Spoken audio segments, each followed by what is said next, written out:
तो महत्वपूर्ण बात यह है कि सभी तीर्थ क्षेत्र क्यों तीर्थ बने? तीर्थ इसलिए तीर्थ बने कि वहाँ महामानवों ने बड़ी कठिन तपस्या की है, इसलिए उनकी ऊर्जा उस क्षेत्र में बिखरी हुई है। वो ऊर्जा ही जीवात्मा का उन्नयन करती है, ऊपर उठाती है। इसलिए सभी तीर्थों पर श्राद्ध का सुनिश्चित विधान है। तीर्थ कर्म के लिए तीर्थ पुरोहित हर तीर्थ में रहते हैं, सभी पंडा पुरोहित डायरी रखते हैं। तो तीर्थ में जाने पर श्राद्ध तर्पण एक तरह से नियम है, इससे जीवात्मा को उन्नति मिलती है। तीर्थ में श्राद्ध केवल अपने उत्थान के लिए नहीं किया जाता, सभी पुरानी समष्टि का हिस्सा है।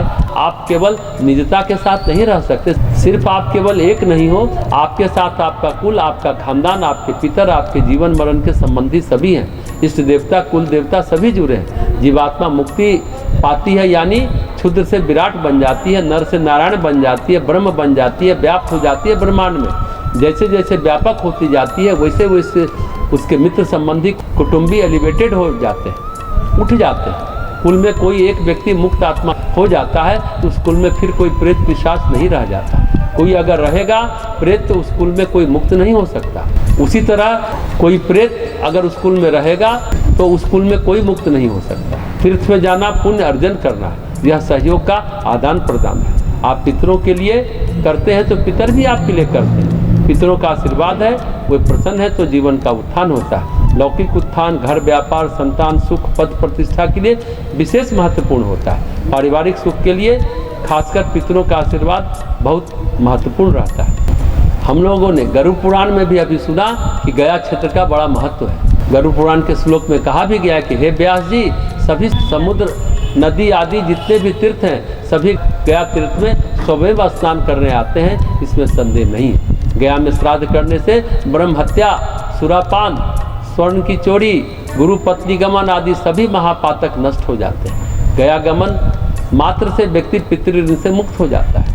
ये सारी बातें गरुड़ पुराण में उल्लेख है, क्योंकि हमने पहले भी कहा कि गया तीर्थों की आत्मा कही गई है। गया क्षेत्र में विष्णु भगवान पितृदेवता के रूप में विराजमान रहते हैं। उनके दर्शन मात्र से मनुष्य पितृ गुरु ऋण और देव ऋण से उऋण हो जाता है। इसलिए गया तीर्थ पितरों के प्रेत निवृत्ति के लिए विशेष रूप से प्रसिद्ध है। पितृपक्ष के अवसर पर गया में लाखों श्रद्धालु पिंडदान के लिए जुटते हैं। मान्यता है कि फल्गु नदी के तट पर पिंडदान करने से मृत व्यक्ति को प्रेत निवृत्ति होती है। इन दोनों यहाँ पितृपक्ष का मेला लगता है। कहा जाता है गया में पहले विभिन्न नामों की 360 वेदियाँ जहाँ पिंडदान किया जाता था, इनमें से अब 48 ही बची है। शोधकर्ता पुनः उसे ढूंढ रहे हैं। इन वेदियों में विष्णुपद मंदिर, फल्गु नदी के किनारे और अक्षय वट पर पिंडदान करना श्रेष्ठ माना जाता है। इसके अतिरिक्त बैतरणी, प्रेतशिला, सीताकुंड, नागकुंड, पांडुशिला, रामशिला, मंगला गौरी, कागबली आदि भी पिंडदान के लिए प्रमुख है। दंत कथाओं के अनुसार विष्णु के पांव के निशान पर विष्णुपद मंदिर का निर्माण हुआ है। इसलिए गया को विष्णु नगरी भी कहा जाता है। कुछ विद्वान कहते हैं गया शहर का अस्तित्व 14वीं 15वीं सदी में हुआ, जबकि रामायण काल में भी और महाभारत काल में भी गया शहर का वर्णन है। महाभारत में गयापुरी शब्द का उल्लेख है।